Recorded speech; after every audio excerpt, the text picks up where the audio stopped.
Good afternoon. This is another policy hack session on preferred market access for cybersecurity industry in India. And this is after an announcement from Government of India to a notification. The notification is subjected as Public Procurement Performance to Make in India, Order 2017, notifying cybersecurity product in furtherance of the order. So, basically, this notification helps the cybersecurity product industry and, in some sense, also the other industry, other players, uh, those who are basically helping to make a full product. That's where it helps, helping Indian companies to get orders wherever there is a public. So, in general, iSpirit has been pursuing and advocating the PMA in software product industry, but we have not been lucky to get any attention from government on full market access for other software product sectors. But for this cybersecurity sector, the government has come out with this announcement, and iSpirit has played a vital role. Ashish Tandon has played a vital role. Ashish would be speaking to you, answering some of my questions to clarify what this policy covers. And we all, Ashish is from Indus South, right? In space. And Mohan, who is also on the panel, he represents Centrosoft, and he is also an expert in that area. So, Ashish, what are the key features of this policy in your opinion? So, as you mentioned in your introduction, this is a policy which is essentially going to help boost cybersecurity product development. Give a boost to local cybersecurity product companies in the made in India cybersecurity product companies.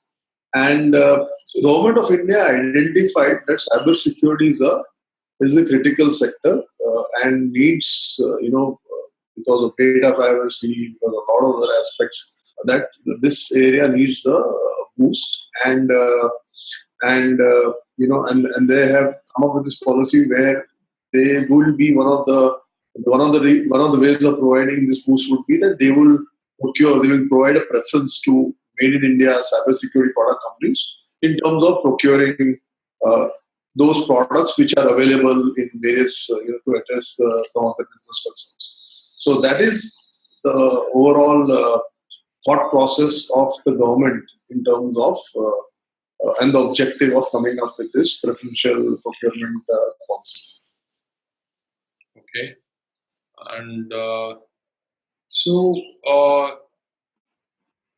is there a way, so it sounds like, the government wants to know who are the Indian software product companies in the cybersecurity space, and is there a way that if there is a company having some niche product or, in any of those areas which are listed in the policy, they can identify, or government can recognize that this is a company dealing in this product. Are they going to register people or keep a registry of such companies? Yes. So as part of the policy, they have made an empowering committee. A committee which will comprise of various government and representation from various government entities, Ministry of IT, CERT, other aspects, other departments, and they will come up with a process of empanelment.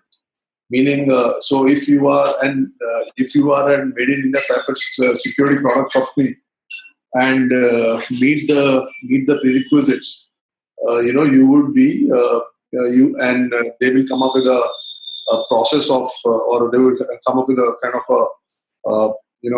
outline. What are the key aspects they would look at in terms of empaneling the local cybersecurity product companies? And once you are empaneled, that message, they will use various mechanisms of theirs to inform government agencies, public sectors, etc., that these are the cybersecurity product companies who are providing the following solutions, and you can buy them, and we have gone through a process of empaneling them. So that is definitely a process, and it is very well articulated and defined within the policy document itself. Okay. So are there any defined standards that these companies have to follow? Are they So I think I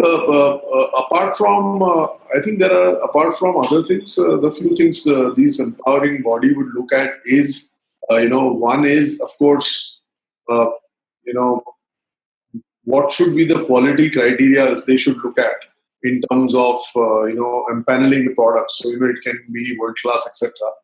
And apart from that, they will also kind of put together a process there that if once you are empaneled, and as some of these testing labs, etc., are developed in the country, maybe get them tested and get a certification, etc. But I think that process is still getting uh, fine tuned. I think their first objective is to empanel companies, and I think they will put some criteria of the usage of the product, whether few companies are using it, or is there a mechanism of testing it in some way that so they'll have to put together a balanced criteria, because the idea is to get this thing rolled out, and as more and more labs and testing labs are there, quality certification will come into picture. But unless they are not there, they will come up with mechanisms of, based on product usage, customers, etc., to kind of self certify and get them use that as a yardstick uh, to get a panel. so Mohan? Just to ask you one side question: are there any I'm aware about very few things. Are there any off-the-shelf products that would to qualify in cert or these under this policy? I think so far the cybersecurity companies in India, in order to work with governments or bigger banks or public sector companies, we defined empanelment process called CERT, India Empanelment Process. Um, uh, if you are a product company, there's no clarity whether you need to have a certain empanelment or not. But having such policy like this now helps have a clarity for many niche product companies in India. Since I have been in the application security industry for 7 years now, what I have seen is there are many niche and uh, strong deep tech cybersecurity companies based in India who are uh, very silent when it comes to Indian ecosystem, because there is no policy like this before where they can be aware of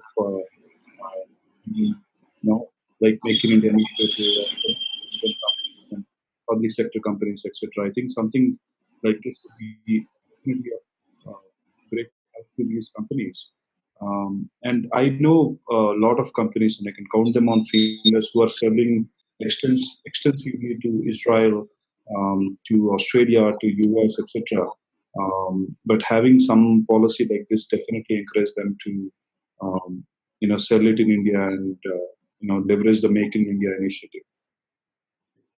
So, Ashish, as I also read in the policy somewhere on page 4 of 9, it says that the cybersecurity product notification shall be applicable to domestically manufactured product cybersecurity products covered in turnkey public system integration projects.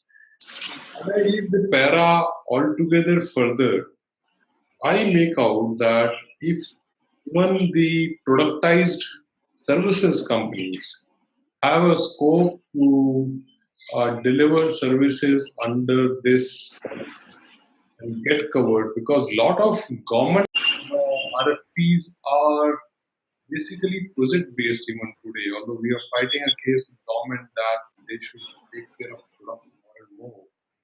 But company like yours and Mohan's company, Microsoft, also have a chance to do a full project or part of project if it is just project based system integration using a product and the services. Uh, no, so that clause is very clear. So this policy is applicable to only you have to be a software product owner. So you have to have an IP or a software. So this policy is only applicable to a software. So if you have a made in India localized software in the area of cybersecurity, only then this policy is applicable. It is not applicable to any services, system integrators, etc., etc. The clause you are referring to is uh, actually helping or furthering the issue you just highlighted. What is happening is that most of the government organizations come up with turnkey procurement. Now, in that turnkey, they buy a lot of products. So, what the government in this policy has actually specifically called out is that if it is a turnkey project, and if there is a cybersecurity product requirement, and if there is an Indian cybersecurity product vendor, then in that case, during the procurement process, a preference needs to be given to an Indian cybersecurity product if they have bid, if the system integrator has bid that product in that entire project. So that's what it really mentions.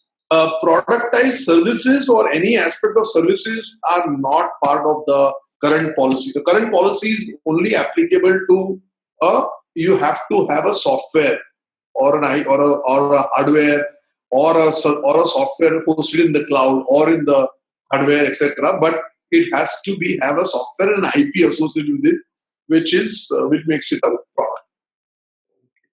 Understood. So it's a pure product play. That's the government wants. Yes, yes, That's good in one aspect. It will basically encourage companies like yours, in the ecosystem to come out with, products, rather cover the entire range of the products that are listed, in the annexure to the policy.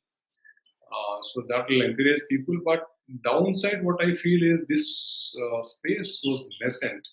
So if you are in services sector, you probably build the capability first, and then you can, the industry can come out with more differentiated indigenous product to take care of the problem.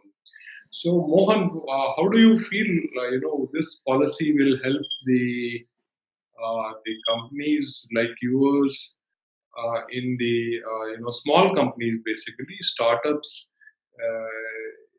in the Indian market. Yeah, I think one interesting thing about this policy is there is uh, they clearly talk about intellectual property here, and you need to register and prove that the IP belongs in India. Many are cases, especially the smaller cybersecurity companies that are based in India, uh, are doing two things. Either they're selling overseas customers because if it's a solutioning or it's a sort of like a turnkey solution, like Ashish has discussed, uh, you are incentivized a lot to serve to overseas companies, right? But uh, if you look at the other way around, a lot of Indian companies end up buying software from outside. So you end up paying more um, with a assumed quality that you do not have better companies. But what is happening also is there are a lot of high quality small security companies which are holding heavy IP in India, and there are a lot of them popping up every year. In 2012, as per research that PwC has done in India, there were only 40 odd cybersecurity companies which are trying to hold the IP. Today, we have around 250 of them which have local IP. I'm not talking about companies with which have heavy overseas operations, but branch offices here in India. If you're looking at a pure Make in India initiative, and if you're looking at companies which have teams in India, I think this initiative and this policy is very clear as well, saying the IP or the product has to be built in India. At the same time, it has to be owned by an Indian company, not a foreign company with Indian branch office and stuff like that. What happens with this is smaller companies have an incentive for them to actually register their IP and leverage the IP. Many are cases when these small companies sell overseas, they don't leverage the IP side of component really well. I think that way this initiative is going to help boost local cybersecurity product companies a lot. There are tons of services companies, but there is a different process for that. There is certain empanelment that has to be done, and if you are a public sector company or a bank, for you to leverage the services and other things, there is a different certification. Correct me if I'm wrong, Ashish. Certain is predominantly focused on Services. services side of things. So there is a necessity for a policy like this, and I'm very glad that it was announced in July.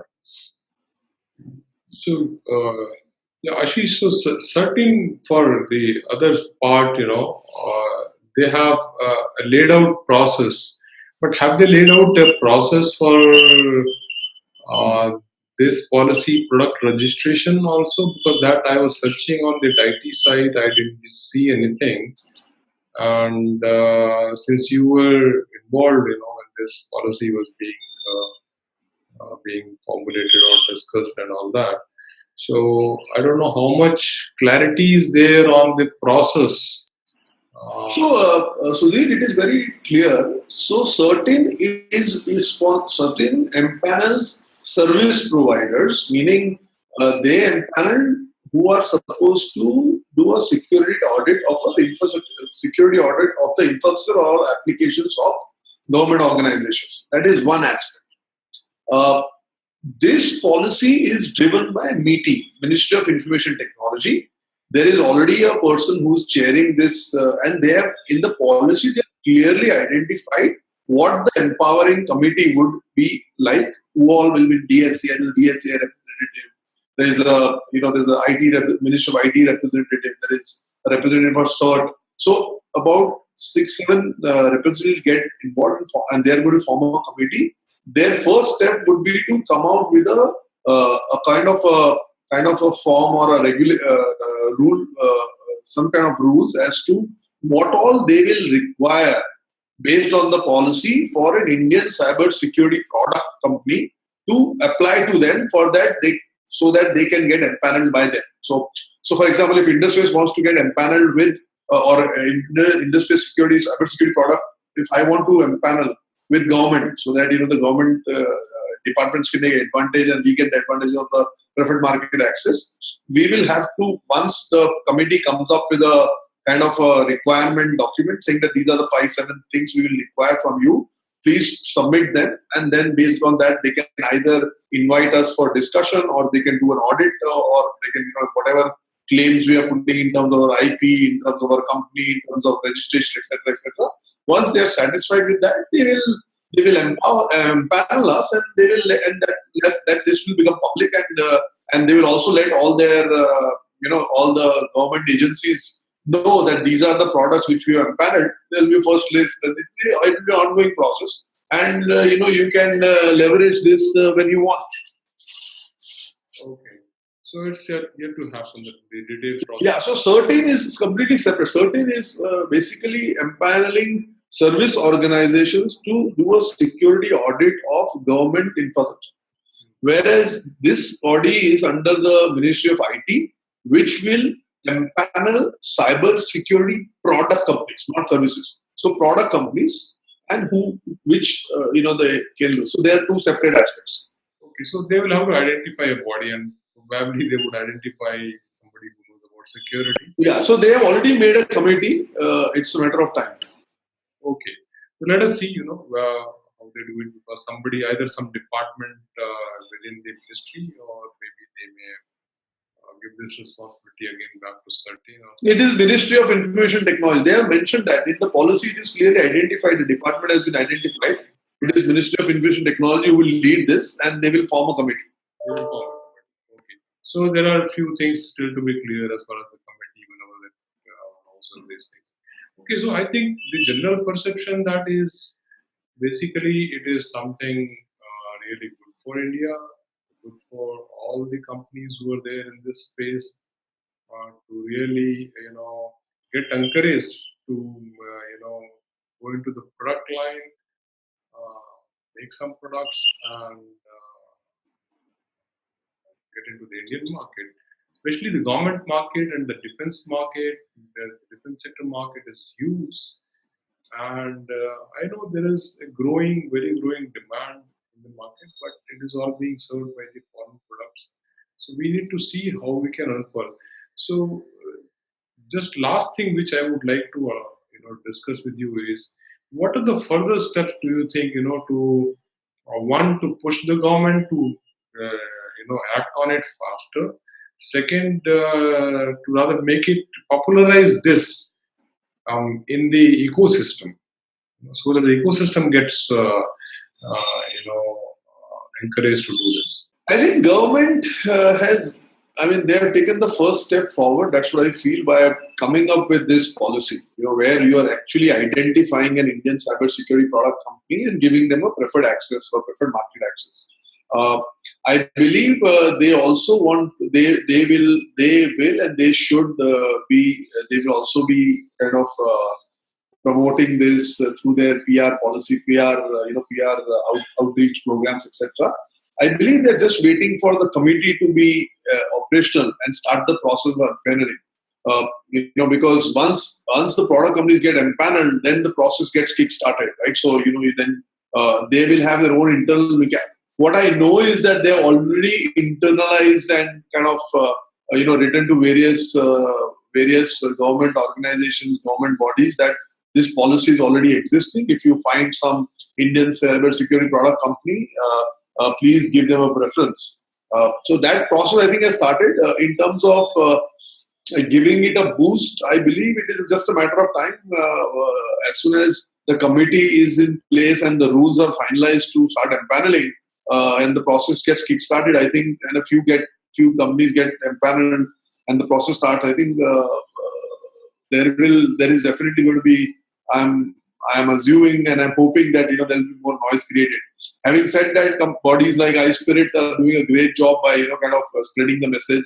Uh, I know NASCOM, DSCI, they are the ones who are also kind of trying to put the message out. So there is the message has started getting out. Uh, I believe it will get its wings as soon as the uh, as soon as the committee and the rules and everything gets, and a few companies start getting empaneled. So the process, and a few companies, as soon as they start seeing the benefits, there'll be more and more people wanting to get here and see how they can leverage this.